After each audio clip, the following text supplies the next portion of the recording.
Paramashivoham.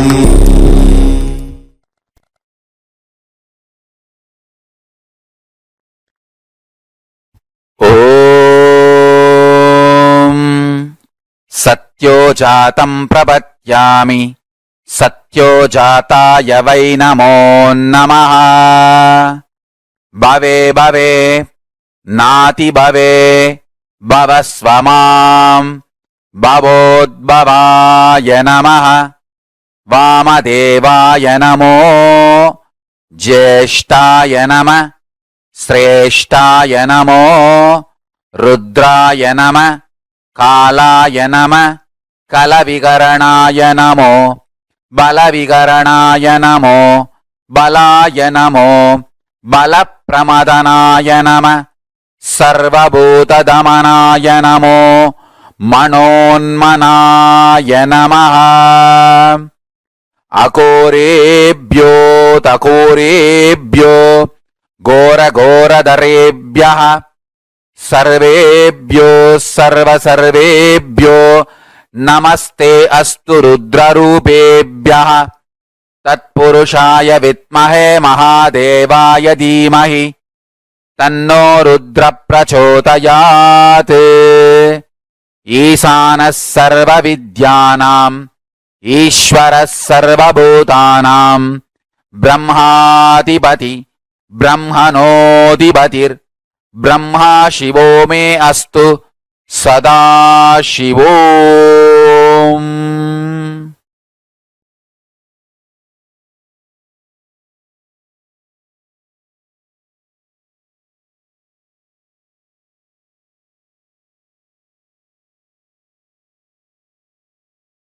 Om Nityananda Paramashivoham. I bless you all to manifest Paramashiva. I'll continue in the further satsangs to explain each of the murtis, Sadashiva Murti, Tatpurusha Murti, Ishana Murti, Vamadeva Murti, Ahora Murti, and take you to the deeper levels of Paramashiva's experience. So now, don't miss the satsangs, next satsangs. That's one. Second, essence of today's satsang is universe is not obligated to make sense to us. Only we are supposed to be making sense to universe. And declare this to Paramashiva, your surrender and integrity. Request him to manifest in you and your life. So with this, I bless you all. Let's all radiate with integrity, authenticity, responsibility, enriching, causing, living Shuddhatvaita Saivam, Paramashivoham, the eternal bliss, Nityananda. Thank you. Be blissful.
Relax.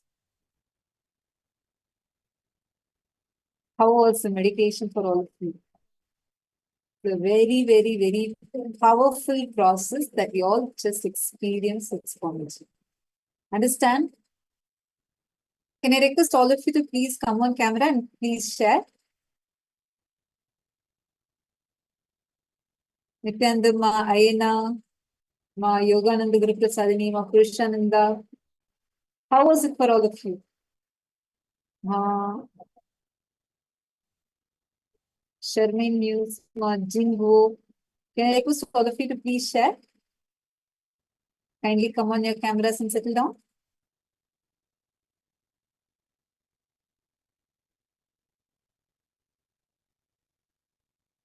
How was the experience for all of you?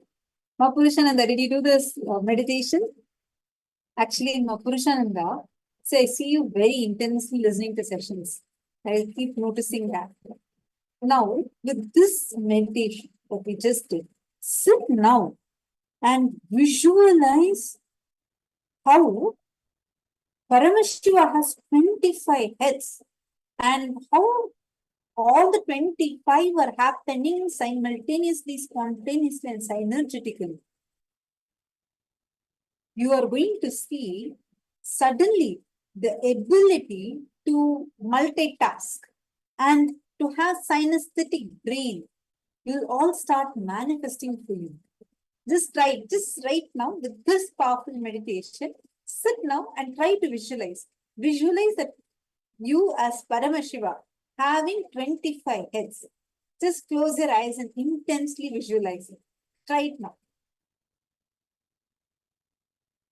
It will really very powerful way impact in a very powerful manner.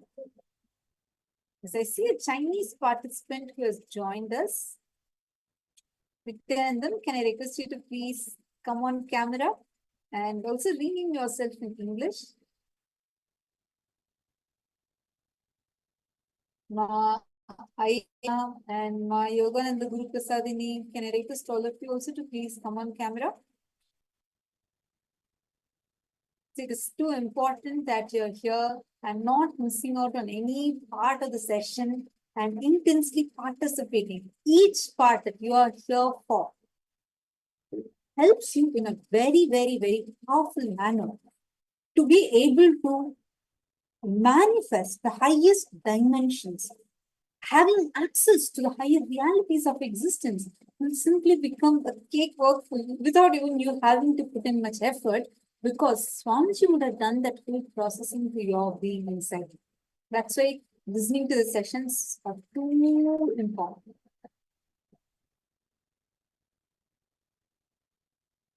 Please quickly come and settle.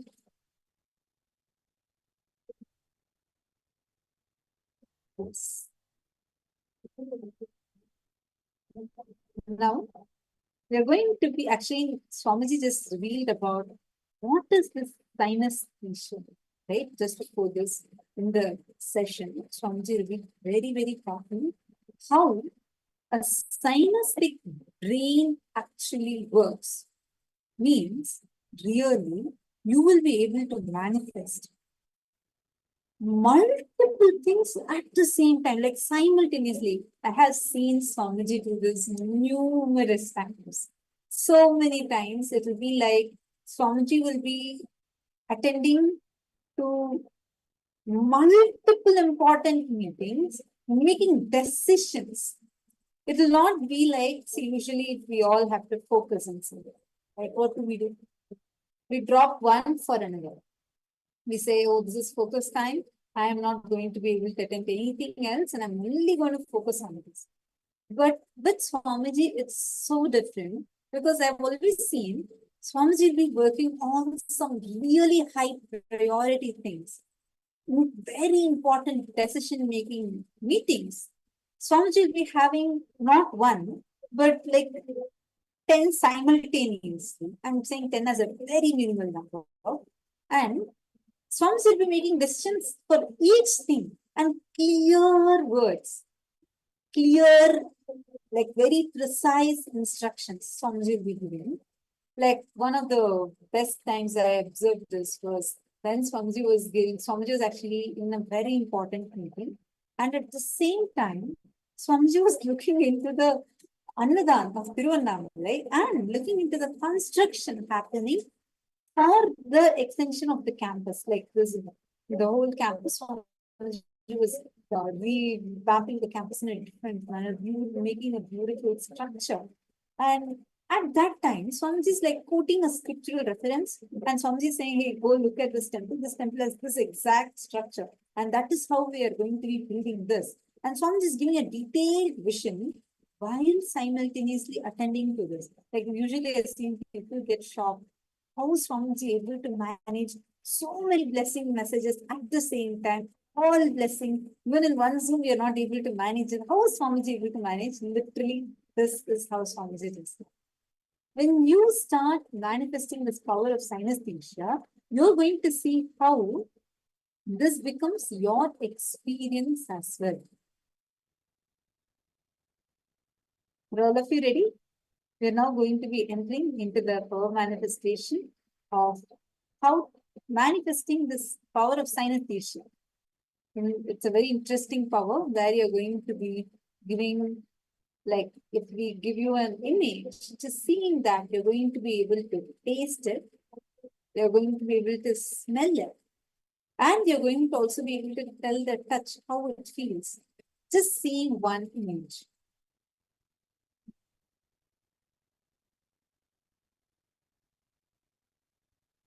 All right.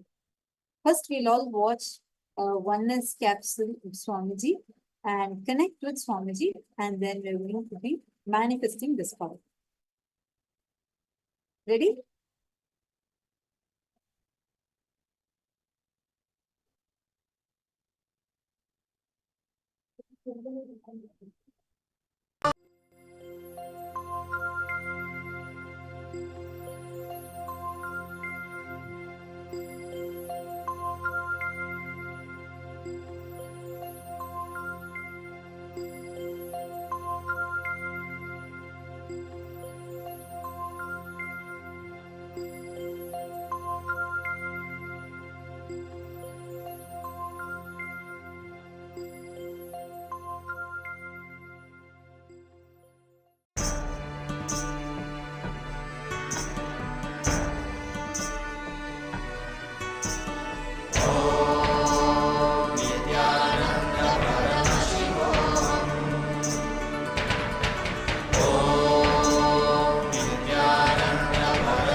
Now, with this same visualization, 25 heads of you as Mahasadashiva.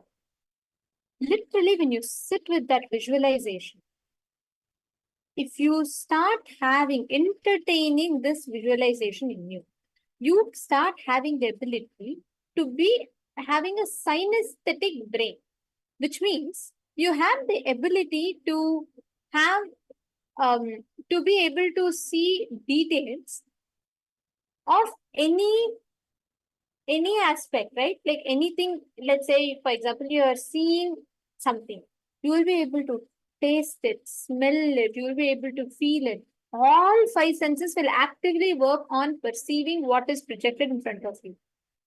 This is a very beautiful power. Swamiji explains how when your senses simultaneously, spontaneously is able to see, experience everything around.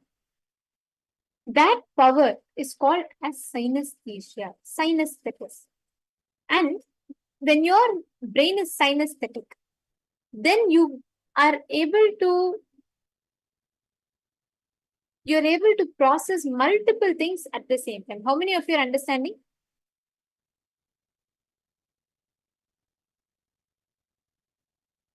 Now, we are all going to be manifesting the same power. I would like to request all the participants now to settle down. Let us enter into manifesting this power of synesthesia. Okay. So synesthesia means it's a phenomenon in which the stimulation of one or more sensory or cognitive pathway leads to involuntary experiences in second sensory cognitive pathway. Like you're aiming to see something, but you also end up tasting it. You also end up feeling it, experiencing it. All of it happens. So that is what you're going to be learning or doing, manifesting right now. I request all the participants to settle down. Let us start. Ready? In the Vijnana Bhairavatamrita, actually Paramashiva tells this power. He says a person who is Jita Bhuta Gana means if a person has won all of his sensory understandings and perceptions, he will be able to see and experience all through himself through all the senses, any reality that he wants. This is exactly what gets awakened in you when you manifest this power of synesthesia. So let us chant the Shastra Pramana once, and then let's enter into the manifestation. I request all of you to please close your eyes. Sanvasamatramabhyasam yah karoti dine dine sarva papa vinirmukto roganasayate hi saha samvatsara kritabhyasam bhairavo bhavati dhruvam animadi guna labhva jita bhuta gana swayam.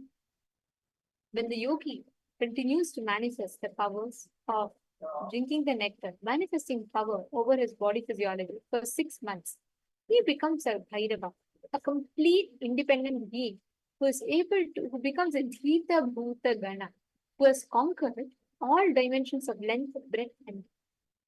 Now, we're all going to be manifesting this very power. Ready? I'm going to be projecting an image right now. You're going to be seeing an image that I'm projecting. You're going to scan and identify what exactly is that image. Okay. So you're going to describe, for the image that is projected, you're going to describe the touch, the smell, the taste of it, the feel of it, all the 5 aspects. What sound you hear, how you feel the object, what is the smell of the object, everything you're going to describe. Ready? Shall we start? Please close your eyes. Sorry, please connect to Swamiji. You can keep your eyes open or closed. It doesn't matter. I have now projected an object and I request all of you to scan and identify exactly the smell of it, the feel of it, the taste of it, the sound of it, etc.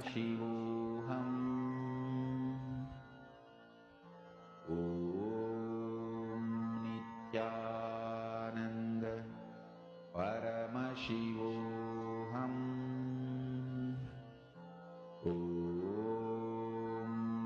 Nityananda Paramashivoham